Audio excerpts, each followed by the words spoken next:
Hello and welcome back. Before we get to part 2, Real Talk, please allow us to fulfill our capitalistic duty and plug our Patreon, the Contrarian Supplements. That's right. For a small fee, you too can help the Contrarians rage on. We have tiers ranging from just $1 to $10. It all depends on how much content you can handle. Starting at $1, it's the Travoltis tier, which gets you access to new bonus episodes focusing on a new movie every month, as well as access to the patron chat. Join other patrons in making fun of our opinions. Moving up to $3 is the Winonis tier, which unlocks access to our pre-recording notes, our video reviews, and our spin-off show, Contrarians After Hours. That's a more laid-back space where we talk about other things we've been watching, reading, playing, thinking about. Sometimes it's related to the movies being covered in the main feed, but it usually isn't. If you want to be part of those patrons who help us shape the show by telling us which movies to tackle, that's when you sign up for the $5 tier, the Embries, and the $10, the Gads. Finally, all supplement subscribers, regardless of the tier, get access to our archive of special patron projects. Head over to patreon.com/contrarianprime now to join. Be sure to listen through the end of the episode to find out what's coming up to the Contrarian Supplements this month. Now, it's time for some Real Talk.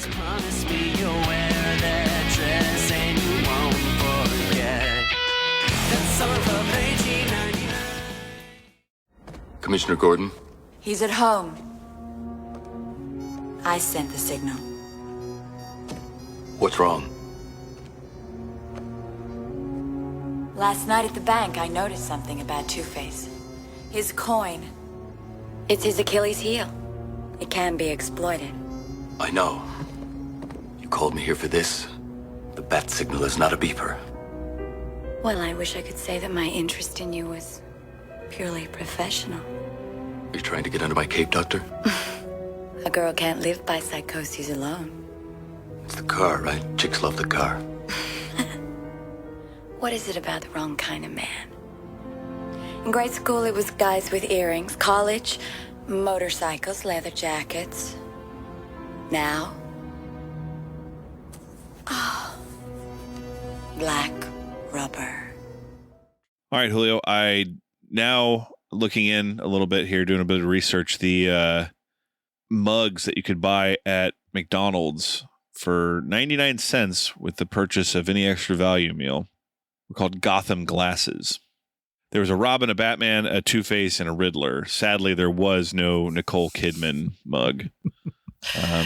Those are the whiskey shots. Yeah, looking at the art for there were the different fry, like the little cardboard holders that your fries come in. The art on those was just fucking unreal, man.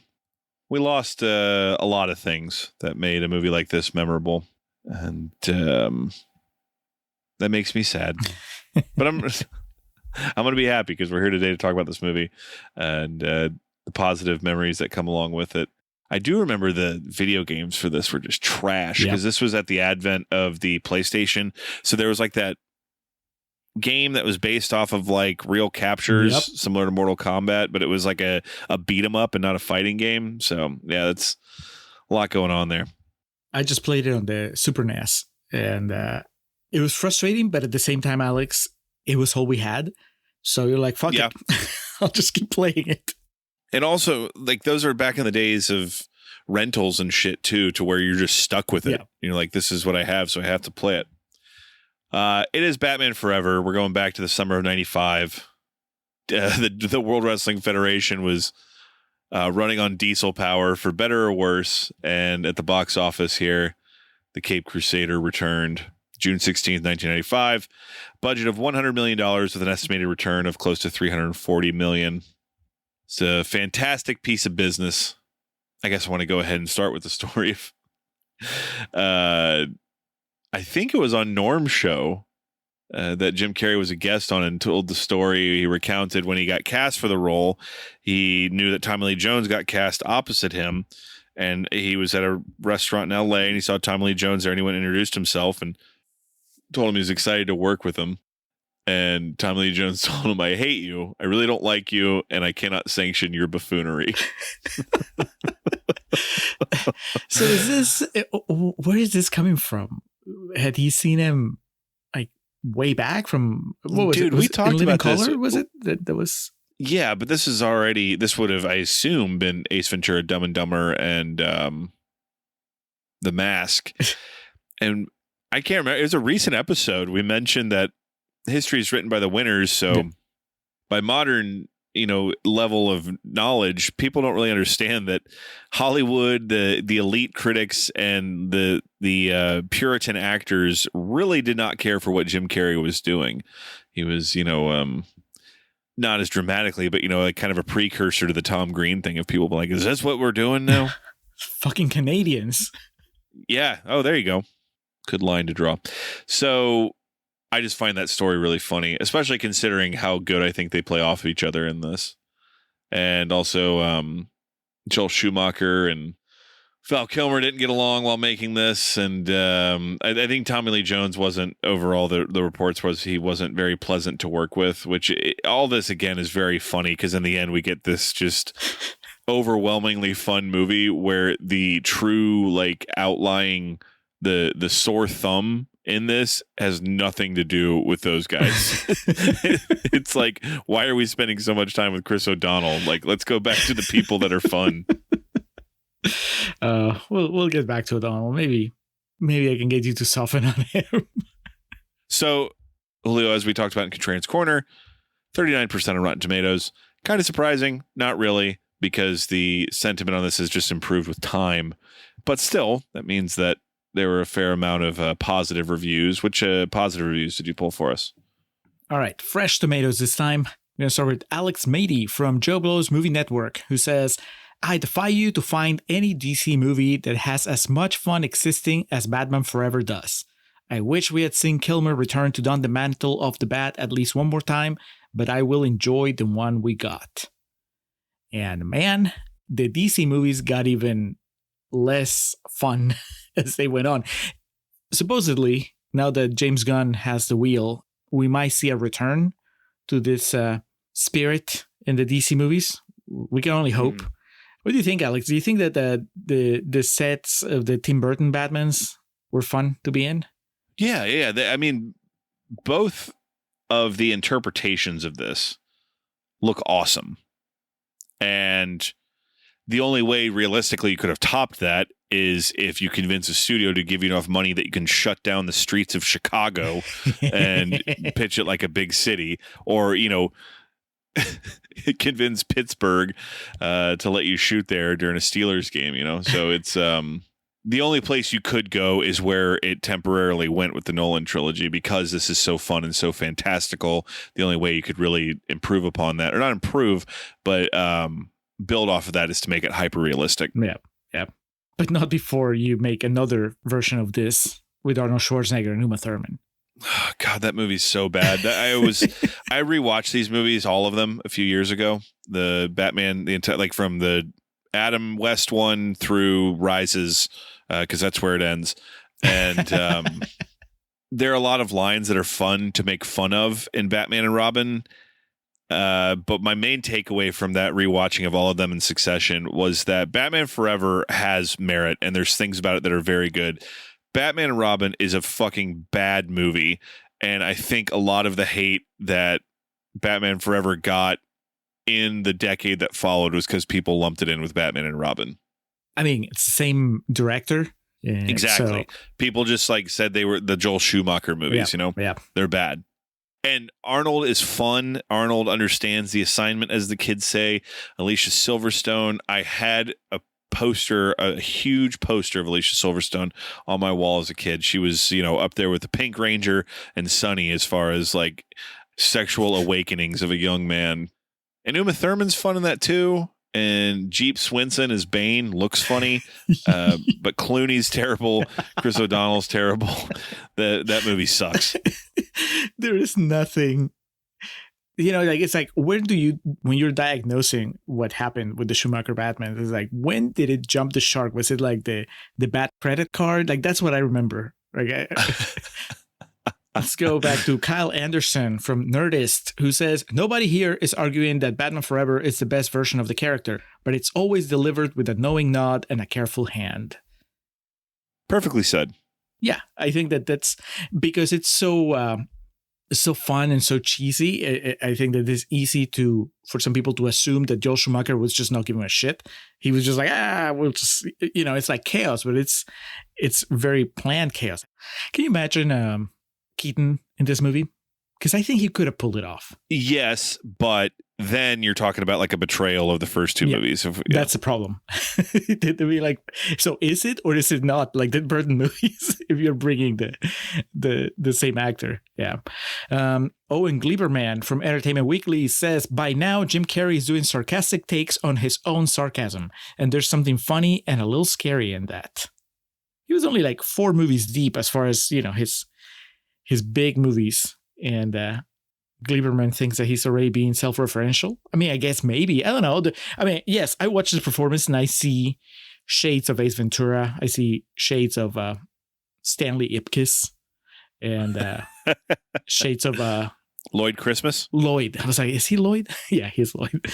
But I also think that you see that, but you also see sides of it that are nothing like his previous characters, because this dude is evil.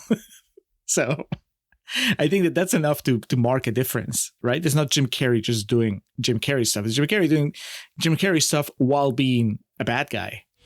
Was that over the top? I can never tell. Finally, Alex, let's close with Gene Siskel from the Chicago Tribune, who says, it doesn't add up to much, but it's certainly entertaining. There you go, Gene. A measured take from Roger Ebert's pal. I didn't see an Ebert quote. Let's see here. Raj, June 16th, 1995, 2.5 stars out of 4. He didn't put up too much of a fight when Siskel said he liked it. Final paragraph. I liked the look of the movie and Schumacher's general irreverence towards the material, but the great Batman movie still remains to be made. Here is the most complex and intriguing of classic comic superheroes inhabiting the most visually interesting world, but somehow a story hasn't been found to do him justice. A story with a beginning, a middle, and an end, and a Batman at its center who emerges as more than a collection of costumes and postures. More than ever after this third movie, I find myself asking, who was that masked man anyhow? Well, the answer came years later. Yes. many years later.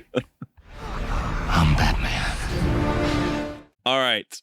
Before we get into our thoughts on this, it's important that we dissect the cultural impact through the guise of the MTV Movie Awards here, as it is the reason for the season. It got 1 Golden Raspberry nomination in a year that we have talked about several times at this point, as it was the year Showgirls dominated. Its lone nomination was for Worst Original Song for Hold Me, Thrill Me, Kiss Me, Kill Me, the U2 track. The best U2 song ever. Nominated alongside Feel the Spirit of Africa from Congo, and the winner, which was Walk Into the Wind from Showgirls, which, based on the notation here, is the song that plays during the scene of assault in that movie that you and I... Yeah, so okay. No argument in burying that further. Yeah, I can't believe, though, that the one nomination Batman Forever gets is for the U2 song, and Chris O'Donnell skates by. He just cruises on through. Moves on to the sequel. Monetarily, as I mentioned, this was a bit of a beast. It was the 6th highest grossing film of 1995. Held the accolade of biggest opening weekend until the second Jurassic Park came out. With Batman Forever, the franchise became the 5th film franchise to gross $1 billion. But there's a reason for all this, and that is the MTV Movie Awards. And as Julio detailed in the first half, and I will recount quickly again, movie received several nominations, including Most Desirable Male for Val Kilmer, who lost out to Brad Pitt for 7. Understandably so. Most Desirable Female, Nicole Kidman, losing out to Alicia Silverstone for Clueless. Again, understandably so. I missed that one when I did the recap earlier. Maybe my biggest takeaway rewatching Batman Forever this time was that not that Nicole Kidman was super hot in it, because I knew that, but that there's more to her character than just being eye candy, or there's more to the performance than being eye candy. That makes me find her even more attractive in the movie. Fair enough. Jim Carrey and Tommy Lee Jones, both for Batman Forever, losing out to Christopher Plummer in Seven. They were nominated alongside Joe Pesci for Casino and John Travolta for Broken Arrow because, again, this was like all encompassing. This was just, there was no prestige or like there was no gatekeeping at the MTV Movie Awards. Scorsese and John Woo, the same table. Schumacher there, just buying the rounds of shots for Fincher and the gang. And both U2's Hold Me, Thrill Me, Kiss Me, Kill Me, and Seal's Kiss from a Rose were nominated for Best Original Song, but as Julio mentioned, lost out to Brandy for Sitting Up in My Room from Waiting to Exhale. Also nominated in that category was Coolio's Gangster's Paradise, which is a classic. Yeah, and definitely has withstood the test of time alongside all those others. I would say, though, in my opinion, one of the enduring parts of pop culture penetration from Batman Forever is Seal's Kiss from a Rose. Anyone who knows who Seal is immediately going to reference Kiss from a Rose. They're going to talk about him with the wind blowing, at him really heavily in front of the bat signal singing. It's a music video they saw 1,000 times in the middle of the night on MTV. I don't know, Alex. I think that, yes, they know the song and they know the video. I don't think they remember the bat signal. I would say 50% of the people don't realize that the movie. Well, because it's. I think that we've what is it, the Mandela effect, right? Like they've forgotten. I think that as years have gone by, you think of Seal, you think of the song, you think of his posture, and you slowly start removing the Batman elements from that story. Do that next time that it comes up, because I'm sure it comes up all the time. Next time Kiss from a Rose comes up, ask people if they know what movie it was from. Because, it's been used so much, unlike the U2 song. Like the U2 song, it's linked to Batman Forever and nothing else. There used to be a great tower alone on the sea. Fair point, because there's probably a lot of people that know Kiss from a Rose just from it's that song that's on all the oldies stations all the time. And do you remember that Community episode where the dean? It's so good how they get so into it. But an endearing part of pop culture that is that was introduced because of Batman Forever. So God bless. I anticipate that we're going to have some fun discussion about this, so I kind of want to get through some of the other stuff real quick. I did get an Academy Award nomination for cinematography, for sound, and for sound effects editing, losing out to Braveheart, Apollo 13, and Braveheart, respectively. The U2 song was nominated for Best Original Song at the Golden Globes, but lost to Colors of the Wind by Pocahontas. Pretty hard to argue with that. I hope that U2 performed. They performed Colors of the Wind. Can you hold on, I can do this one. Can you paint with all the colors of the wind? Fucking douchebag Bono up there.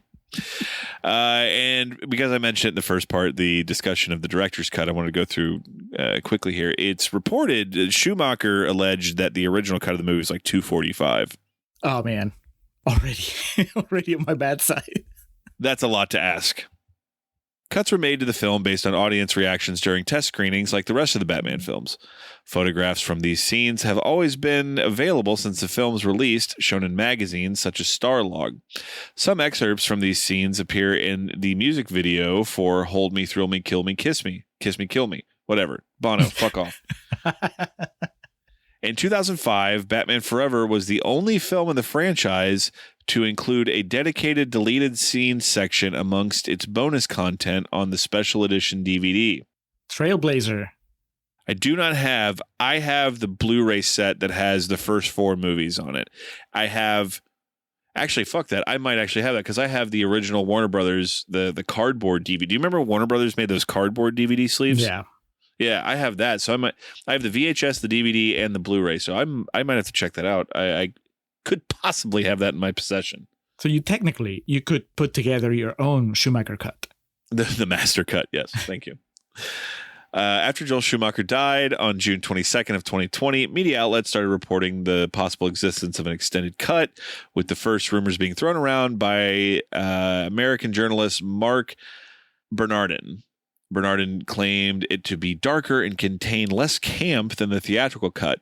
Some of the differences included Bruce having a vision of a human-sized bat, less of an emphasis on Dick Grayson. That's good. And a focus of Bruce's psychological issues with Chase. The cut uses about 50 minutes of additional footage. Oof, that's almost at 3 hours then. Warner Brothers confirmed that the alternative test screening cuts existed after an interview with Variety, although they have no plans to release it and are unsure about what, if any, footage remains. Later that year, on August 7th, Val Kilmer's appearance at DC Fandom fueled fan speculations about the release of the so-called Schumacher Cut. Batman Forever screenwriter Akiva Goldsman revealed in a YouTube interview in April 2021 that he had recently seen the original cut of the film, dubbed Preview Cut 1, and that he expects a rebirth coming up, suggesting all the footage needed to make the Schumacher Cut exists and that the release of the director's cut might be possible. In July of 2023, following a private screening of a work print version by director Kevin Smith, Goldsman confirmed that the original cut does exist, and even though Warner Brothers currently has no plans to release it, he said he is hopeful that a possible distribution in the future. Some of the aforementioned deleted scenes make up a portion of this footage. In July of 2024, Goldsman reaffirmed the existence of the director's cut while also declaring that work to restore it has been put on hold following Warner Brothers' recent internal turmoils. And then most recently, May of 2025, an independent Los Angeles theater announced that a work print of the director's cut would be screened at their venue later that month, but on May 24th, the screening was canceled following a cease and desist letter from Warner Brothers. You're ruining my big party! Are you insane? Julio, maybe for the novelty and the fun, right? If this came to a draft house near us, this isn't something I would travel for. This isn't like if they did a 35 millimeter screening of Ready to Rumble that the cast was at, where I would travel wherever it was going to be at. It's wild that your mind went there, because the entire time I've been thinking, yeah, we're balking at this idea somewhat, but we were all in on the 5-hour cut of the Black Dahlia if it ever comes out. God damn it, that's where I was going, fucker. Sorry. I was about to say, you and I are on the first plane to New York or the LA if it screens at Tarantino's theater. That's and it's true. And that's even more like ludicrous because it was supposed to be like an hour longer. It was black and white and all this shit. But in that vein, there's an audience for this. And I've known of this for several years. And this whole insistence on intervening by Warner Brothers. And look, you can't take a movie that someone else owns and show it and charge admission and not expect something to happen. Right. And so I get that. What I don't get, and this has been an issue with the Friday the 13th franchise from time to time, and any movie, any franchise, excuse me, with the scope of like Batman or some shit. And when you're dealing with a studio like Warner Brothers, that's like one of the biggest film studios in the world. The litigation that comes along with all of it. I don't think that they have any plans to do anything with it, which makes it annoying. It's like, why not just let someone do that? But at the same time, it's unfortunately, that's just the way business and the law works. Yeah. You know what I mean? Yes, I agree. And at some point, I don't know how petty they are, but I wonder if part of it is just like, well, we don't want to do anything with it because you guys keep talking about it. It gets on our nerves. No, Vince McMahon, you don't like what you think you like. You like what I tell you to like. Well, it's really about you know who fucked it all up for everyone? Those fucking Snyder fans with their Snyder Cut campaigns, because they got what they wanted and they become even more insufferable. Like, you would have thought that after they got what they wanted, that would have been the end of it. But instead, they doubled down on like, well, now put Zack Snyder back in charge of these movies and now like do this and do that. And the internet is at a point where the worst of the worst when it comes to fandom rises to the top as far as loudness.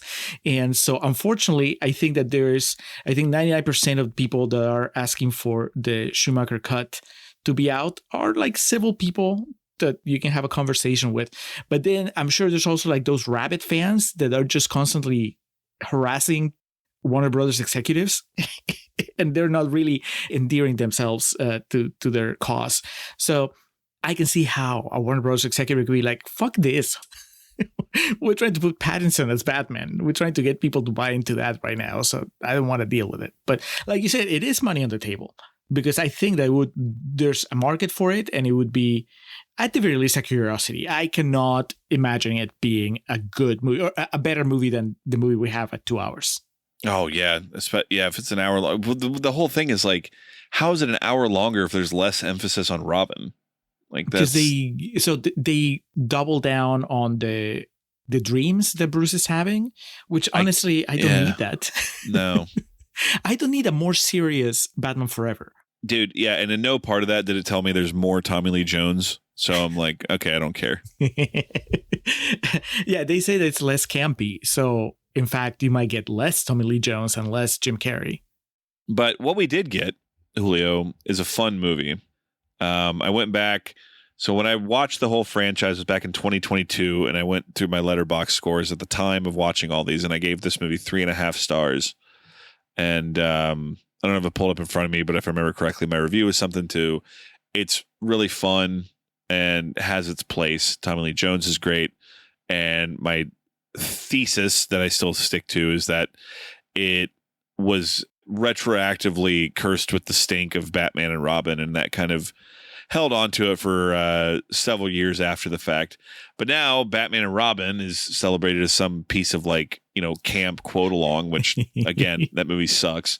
And what you said, I don't know how much sincerity was in it because we were in Contrarian's Corner, but it kind of like blew my mind thinking about it. What you said of probably the most agreed upon entry in June of 2025 in the Batman franchise is Batman Forever.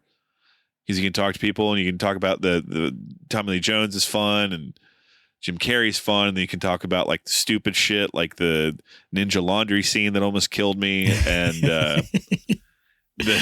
the footage of Batman just sitting in the gallery of court in full regalia, and then he tries to jump in to intervene, and Nicole Kidman throwing herself at Batman.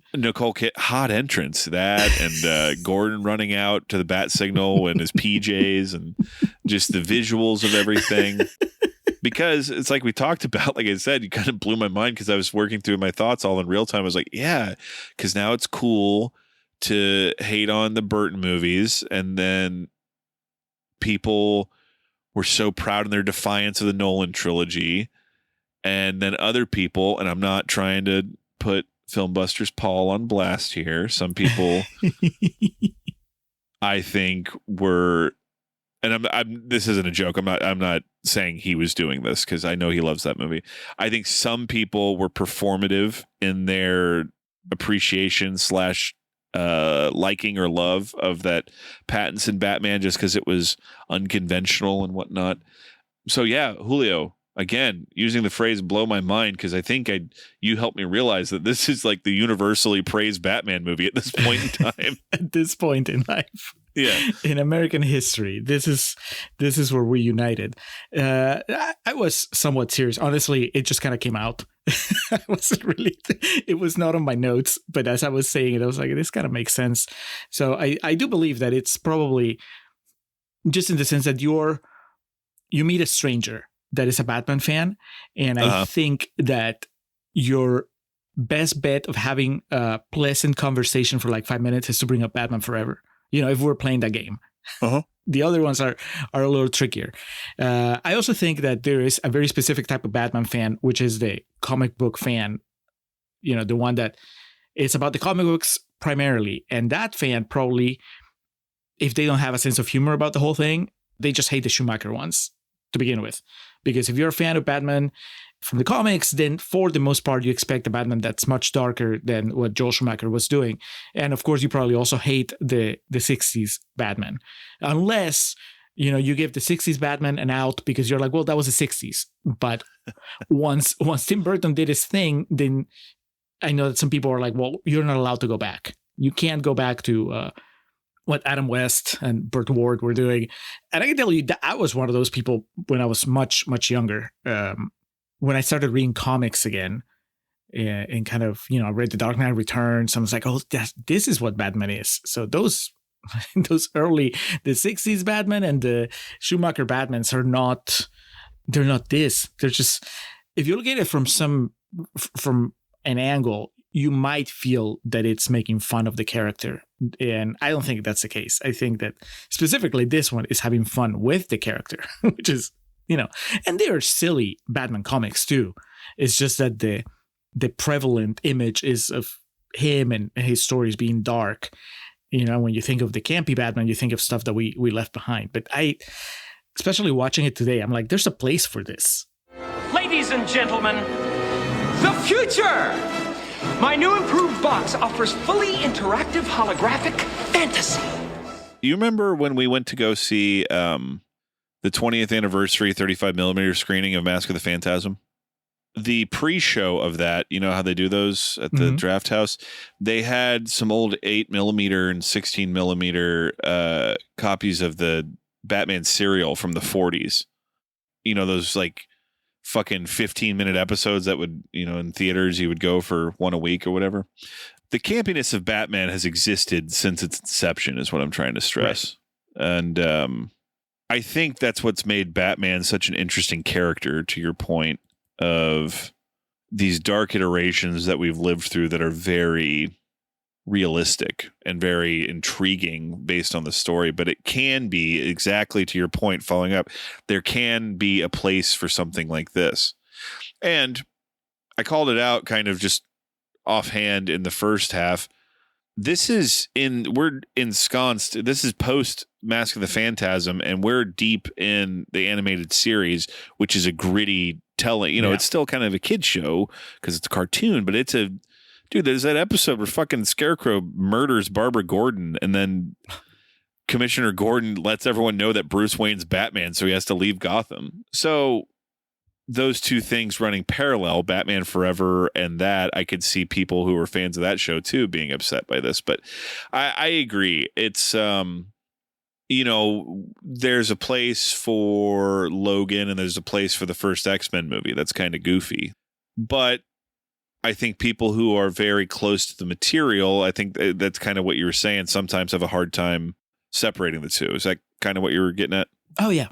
That's the thing. Like the narrative back when the backlash was at its worst was just simply that was not the comics and that it was taking the character of Batman back. It was like, you're sending us backwards. Comic book movies are finally getting some respect, and then Schumacher comes and makes a movie that has people laughing. And that's not the case. I think, I'll tell you my revelation as we didn't even talk about it in Controller's Corner. I think when we're trashing Batman and Robin, I realized that that's the difference, right? Like I laugh at Batman and Robin, but I laugh with Batman Forever. And it seems like it's such a trite thing to say, but it's so true. Like I was never making fun of this movie while I was watching it. I mean, I was making snarky comments on my notes, but that's because that's what we're doing. But overall, the jokes, even if they were not making me laugh, at times I was like, I get it. I get what you're doing. And, this is, I respected what they were doing. With Batman and Robin, my experience from having watched in the theater and then having had it playing in the background a few times is that's a movie that I just can't take seriously as a movie. Like the campiness is there. And obviously it would be hypocritical for me to allow campiness in Batman Forever and not allow campiness in Batman and Robin. But this is what we were saying. The jokes are just really stupid and the whole thing is just very cringy. So I don't remember enough about Clooney's performance to even comment on that. I just remember it not working. So I think that they hit the right balance in this one in that sense. Now, there are things that don't quite work and we can talk about it. But I think that discarding this movie just because it's not a dark and gritty Batman or because it's not a direct continuation from the Burton Batman or it's not in the vein of what Nolan would do later. I mean, you're leaving so much that's good on the table if that's what's making you walk away, right? But then again, if you're just somebody that can't take a Batman story that has a sense of humor about itself, then, I mean, that's just what you want, right? Like if you're not going to like it, then you're definitely going to hate this movie from the very beginning. Yeah. That's an argument to be made about, I think, film in general is that, if you need a certain level of seriousness all the time, you're going to miss out on a lot. And I understand Batman's a more niche, and I can't cast stones because God knows that you get me going off about Rise of Skywalker. Dark Phoenix, Jesus. And also from that perspective, we are hardened defenders of The Last Jedi, and people love to go off on that. So yeah, it's a high wire act, you got to walk it, unlike the family of Dick Grayson in this. Oh. And I saw the opportunity to make a perfect segue to a part of this movie that doesn't work for me. Every time we go back to the Chris O'Donnell story, it just derails the movie for me. And do you just lean forward and you whisper to Schumacher, "You have derailed." You have derailed. The thing is that like the bad guy's motivations have nothing to do with Robin at all. Like even when he fights Two-Face, Tommy Lee Jones is like, "Oh yeah, I killed your family," and their focus is Batman. Everyone in the movies focus is Batman. And then we just kind of shoehorn Robin in here, and it's like, here it is. And it's very transparent also that, Chris O'Donnell, this wasn't his first movie or anything, but it's very transparent that it's like, oh no, we're going to make this guy. Yeah. And bleh, not a fan. Not a fan of O'Donnell in general. Like, are you familiar with other movies of his, or not a fan of his performance? Dude, either? he's the best. You remember that awful Max Payne movie? I haven't seen it yet. Oh, he's the best part of that, man. He has like one scene where he like has this monologue and he's really good at it. God damn, I'm looking at his filmography. This dude, he didn't do as much as I remembered. He had a couple leading roles in like The Bachelor. I remember that movie. That's the one, the famous trailer with Renee Zellweger. Was that a proposal, or she says something like that in it? I just remember him being chased by is that the right one? Where he's being chased by a bunch of brides? Yeah, I think so. But his thing is he clung on to like a couple TV shows, right, that he wrote out for years. NCIS, I think his biggest credit is one of the NCIS's. He's there for like over a decade. So he's all set. Good. Yeah, I was about to say, good man. Getting that money. No, I don't have a thing against him in general. I think he obviously had a very good white guy, pretty boy look for the mid 90s. His sideburns in this are fairly problematic. Three Musketeers. That's right. He was in that. That fucking sucks. That movie sucks. I always pop when that comes into discussion because I remember you really did not like My it. visceral reaction. So yeah, I wouldn't say it's necessarily anything. I mean, Johnny Depp could have been in this role and it wouldn't have been interesting just because like the Robin character plays no real part in this movie besides throwing away the bomb and watching his family die. And then like the shit they give. Oh, dude, I was like, come on. For as ridiculous as some of the stuff in this movie is, that scene where he's doing like acrobatic stuff to find his way into the Batcave. I was just like, dude, fuck off. It's so 90s. It is. You saved my life. I could definitely get into the superhero gig. Here's my hot take, Alex. I don't care. I have no opinion on Chris O'Donnell. I'm glad that you do, because I honestly don't. I haven't seen enough stuff with him to tell you if he's a good actor or not. And what he did in Batman Forever is what you just said. I don't know that any actor would really make me care about Robin, because the story is not. It almost feels like when they shoehorned Venom in the third Spider-Man movie, right? It's just when the studio just decides that this is what's going to happen in this movie. You know, so no matter what your story's about, this is the one where we introduce Robin. That's how it felt to me. And so, yeah, you just kind of have to have a half-assed introduction of an adult Robin, a young adult Robin. And that's, now that if we can go back to something I said in Controller's Corner, and let me now give you my real perspective. My hot take is that you make Batman Forever a better movie if you actually go against every instinct I have initially and you cast an actual teenager. Because then you give a shit. Like if I see a little kid lose his parents, and the movie can still be lighthearted and fun and cheesy or whatever, but I would care so much. And if he starts acting up, I would understand him so much more. This dude is in his, early 20s? Yeah, so he's supposed to be in college in the movie, which typically means like, 19 to 22. Looks like he would have been 24 or 25 at the time of filming this. No, not to hate on the guy, but he could pass his 32 in this movie also. Yes. Like he does not look like a young man. I was glad when Bruce finally has a line where he's like, how about Dick Grayson, college student? I was like, okay, so he's not supposed to be playing a teenager. So I thought maybe that's where we were going. It's just so, it doesn't have the same impact. If it's Bruce Wayne taking in a dude that is an adult, he can handle himself, right? I mean, he just suffered a major tragedy, but it's not like, oh, this little kid that needs protecting. And then as he protects him, he can't avoid kind of dragging him into this life of danger, right? That story is fucking compelling. You need a young actor that can pull it off. So that's the tricky part. But you can do it. And I would even cut some slack to the actor because of the tone of the movie. You need Haley Joel Osment, but you need somebody that can at least, handle the quips with Batman once they get quippy. So I think that's grab what one of the kids kids from the Sandlot, Which one? Not Hamilton. But, yeah, I agree. I think it's at this point I just laugh when I talk to people and one of their things they still get mad about is that Joseph Gordon-Levitt was Robin, That's another way of doing it. Well, and I also at this point because so many people got so mad about it, I think that Nolan was just playing 4D chess at that point, just fucking with people.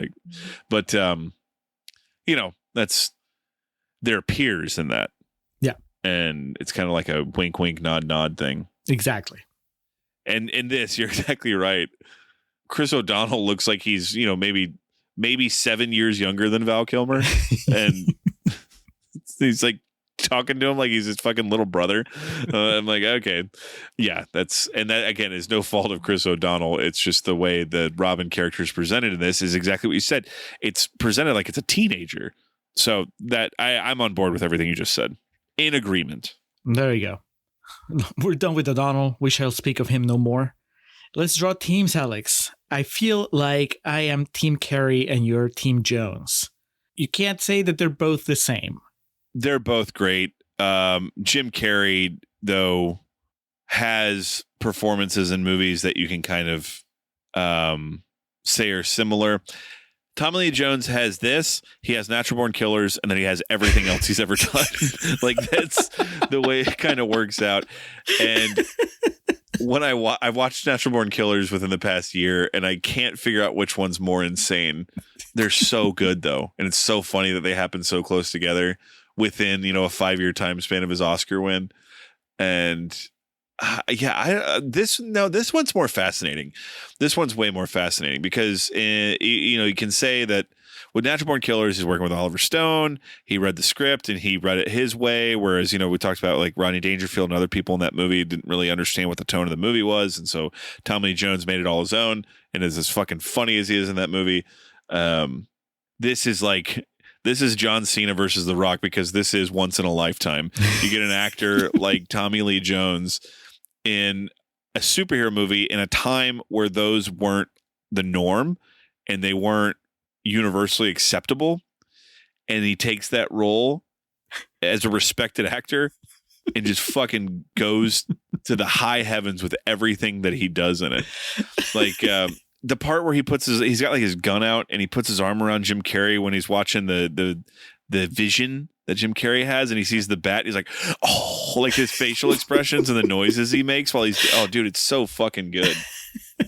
But that is probably the closest or the most I can understand somebody that doesn't like this movie, a comic book fan that tells me. He tells the fat guard at the beginning, I'm sorry, he says, he flips a coin and he lets him live and he's like, another day of wine and roses, or in your case, beer and pizza. Poetry. But anybody that knows the character from the comics, this is probably the most I can sympathize with them. In fact, I was one of them, right? I was like, that's not Two-Face. That's a fucking clown. What the hell happened to, like, that's the Joker. Now I watch it. I'm just like, that's Tommy Lee Jones being nuts. I love it.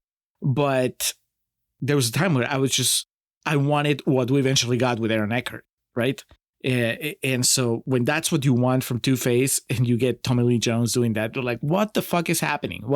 Why did they do that? And the animated series Two-Face, if I remember correctly, is a kind of a blend of both. It looks a bit more over the top in some cases than like the comic book, but it was a serious character. Right. So, but still, that's Tommy Lee Jones cranking it up to 11 to 20 in this one.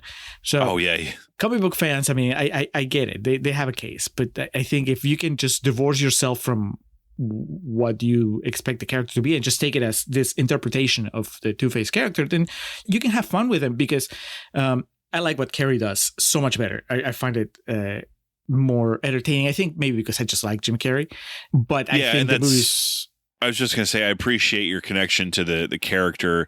Me coming in with like my vantage point is it's Tommy Lee Jones doing this insane thing and has nothing to do. But I think the Riddler character is open to a bit more interpretation of like its quirks and speech and whatnot. So, and again, you have a vastly superior and wider knowledge to the Batman franchise than I do as far as like comics and shit go. But to me, I feel like the Riddler's more open to interpretation. So like what Jim Carrey does with this isn't one of those things of like, that's not the Riddler. No, it's a Riddler. Because the idea of a guy that has this compulsion to leave clues to his crimes, that is kind of silly to begin with. I mean, I guess flipping a coin to say if you kill someone is also silly, but there's a little more tragedy, I think, more widely known, I think, about the Two-Face character, right? He used to be a DA, he used to be Batman's friend, and he has the accident and Batman couldn't save him and all that. So, I mean, there's none of that pathos in this story and in this performance, and that's fine. They didn't want to go there. But what I was going to say is I like Carrey better. I like Jones anyway.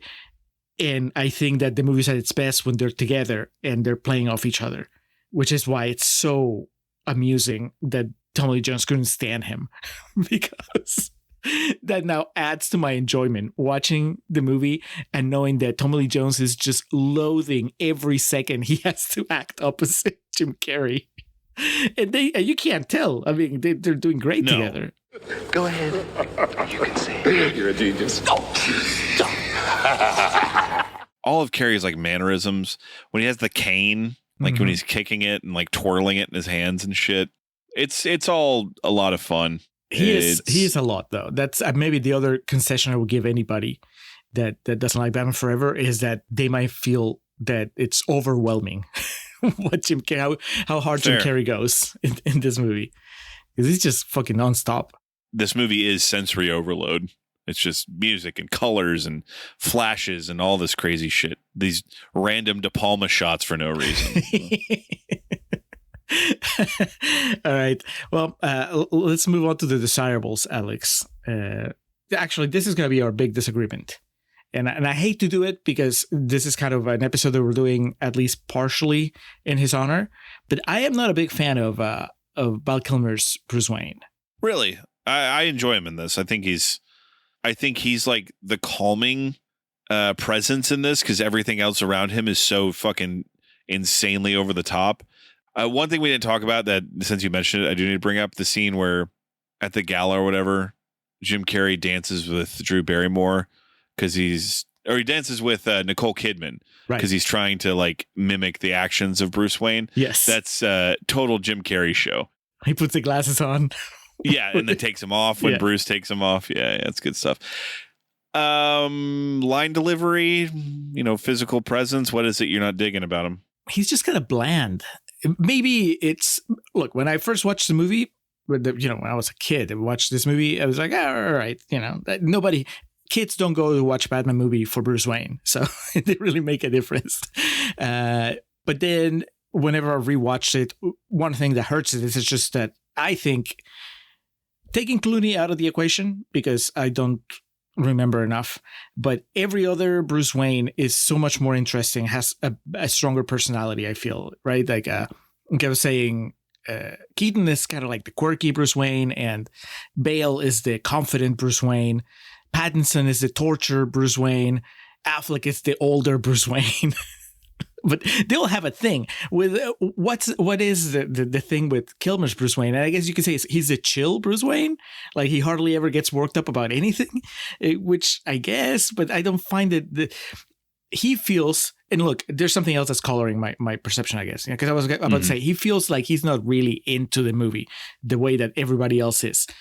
And having watched that documentary about him, told you about it a couple of years ago when it came out, called Val, and basically goes through most of his filmography and it talks about his experience making Batman Forever and how miserable he was, how he was like, this is not acting, right? Like he was just, because the suit was so restrictive and he was just basically hitting his marks and having trouble hearing the dialogue because of the cowl. And it sounds like it was a nightmare for him, which in turn might have made it a nightmare for everybody else to work with him. So when I see his performance here, knowing that backstory, I'm like, that tracks. It's a complete opposite of the Tommy Lee Jones thing where I know what was going on, but you can't tell from the performance. And here, I know what was going on and I look at the performance, I'm like, yeah, this guy's just not having a good time. So I just don't find him a very interesting Bruce Wayne. And also the story they give him is kind of a retread. Like, did I really, in the third Batman movie, in this little franchise that they had going on at the time, like, do we really need another revisit of his origin story? Even though I hate that the Joker is the one that killed his parents in the first Burton movie, we cover that. I like the vision of the bat. I like the explanation of that, but I get what you're saying. I mean, it doesn't get you anywhere. And maybe that's what was really lost in that longer cut, those 50 minutes that we're missing, is that his big revelation is that, well, I can be Bruce Wayne, I can be Batman at the same time. But I never got the idea that was a problem that he was dealing with through the story, His problem was that he was just having these weird dreams.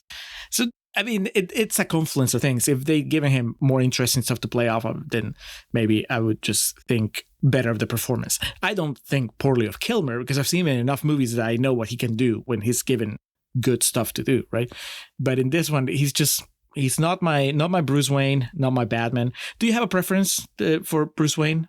You've seen almost all of them. Kevin Conroy. That's a classy answer. I liked Keaton a lot as Bruce Wayne. Yeah, I think I lean towards Bale. I mean, that's fair.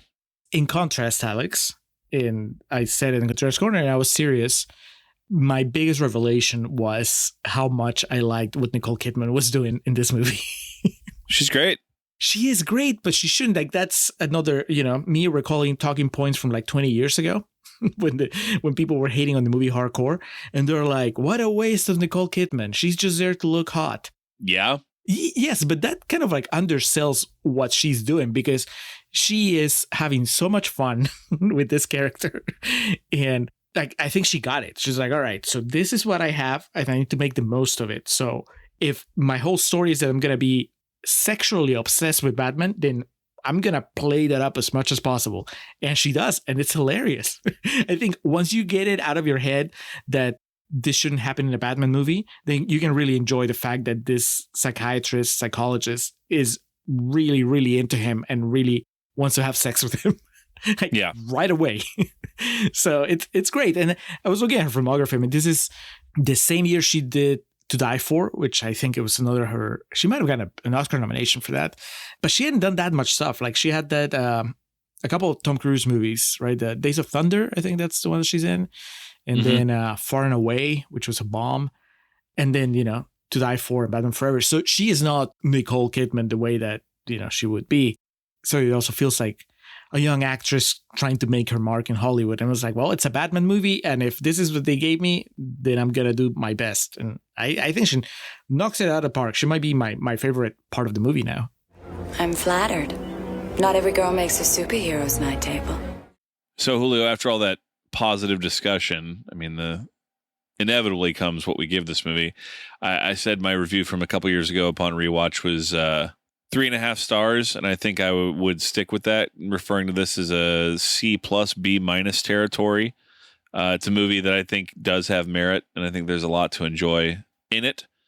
And I think at this point, it's a movie that if I heard some people talking shit, I'd probably pipe up and say, well, hold on.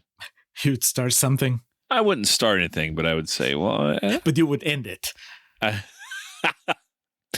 think this has its place, and I appreciate it. What about you? Yeah, I'm landing on the same 3.5 stars. I think that where it drops the ball is and this is a problem with most Batman movies, I feel. And certainly superhero movies in the 90s, for sure, where they make it a point to give you a speech or two about the sanctity of life and how we will never kill the bad guys. But then they kill the bad guys anyway. It's like, so is it good? Is it bad? Is it a sad thing that Two-Face dies? Right? It's particularly silly in this movie because they almost painted like Robin is too much of an idiot for not killing Two-Face, right? Like he doesn't kill him, so instantly the tables are turned, and now he's captured, and he's a liability. And then not just that, but then Batman ends up killing, for all intents and purposes, killing Two-Face. I mean, I don't have a problem with Batman killing the way that some people do, but it's a little weird when the movie's telling me that Batman doesn't kill and then Batman kills. And we're okay with that. They have that big close-up of Chris O'Donnell after Two-Face dies. And man, if that close-up was saying, holy shit, Bruce Wayne's full of shit. He said no killing and then he killed him. Why didn't I kill him? You know, but no, it's just relief, happiness that the guy's dead. So that's probably my biggest knock on the movie, honestly.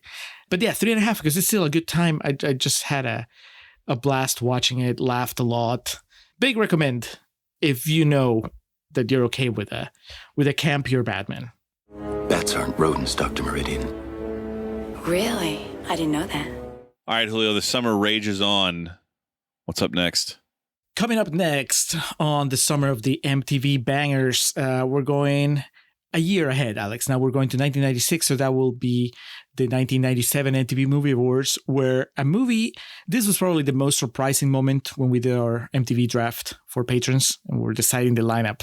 When you surprise me by selecting a movie by a filmmaker you don't like, and I think partly you don't like him because of this movie, and that is Baz Luhrmann's Romeo and Juliet, featuring Romeo plus Juliet. I'm sorry. Romeo plus Juliet, featuring a very young Leo DiCaprio, a very young Claire Danes, both coming back to the Contrarians. John Leguizamo is there too. And if I remember correctly, Paul Rudd is also in there. God, I haven't seen this movie since it came out, but I cannot wait. It got a whole bunch of MTV Movie Award nominations, and it won Best Female Performance. That was Claire Danes. Should be fun. It's fresh, so of course you get to enjoy it, trashing it, Alex, at least during Contrarian's Corner. And then who knows? Who knows what will happen after that? Yes, I look forward to dishing out punishment in both Contrarian's Corner and Real Talk. The big twist is going to be that you'll end up liking it this time. Yeah, we'll see. And then on the Patreon feed, Alex, our bonus episode for the month is the movie Les Samurai. I don't know anything about this other than it's a 1967 movie with 92% on the tomato meter. That's from patron Jason Nerdrovert. And then for QVRs, patron Brandon Curtis is giving you the movie I, the Executioner, and me, the movie Last Bullet, which means that I might have to watch Second Bullet, whatever it's called. I watched the first movie in this trilogy. I haven't watched the second one, and now Last Bullet is the capping of the trilogy, so we'll see. But yeah, I, the Executioner for Alex, Last Bullet for me for video reviews. And then for After Hours,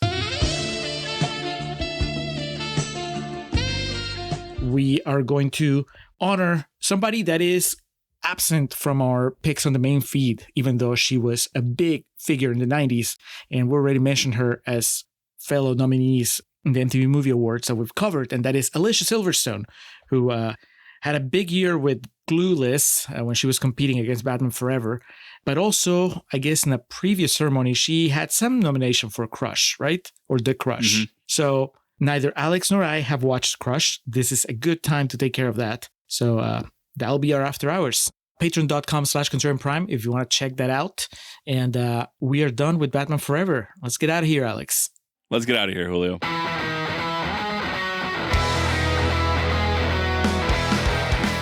Welcome to our end credits. Or as we usually call them, our perennial plugs. We start off by giving thanks to the Festive Years who provide our opening and closing tracks.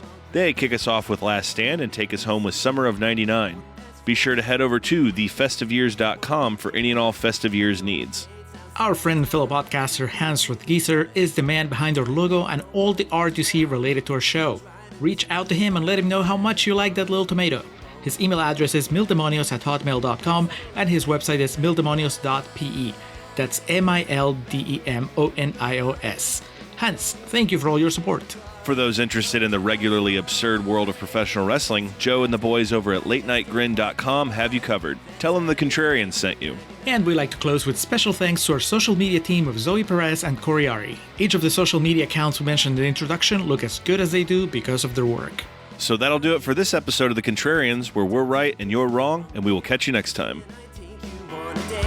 Just for old time's sake, I really don't care who you're seeing or how much money you make to get a room.